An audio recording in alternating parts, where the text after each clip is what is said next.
Hello दोस्त, नमस्ते, प्रणाम। मैं आपकी मंजू स्वागत करती हूँ मंजू भोजपुरी गीत चैनल पे।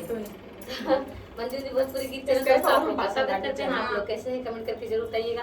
ये हमारी मंजू सिस्टर हैं और इनके चैनल लिए खुशबू रानी के साथ में और मंजू सिस्टर के साथ में हमारे नवरा के साथ में गीत गाने जा रहे हैं नाच के।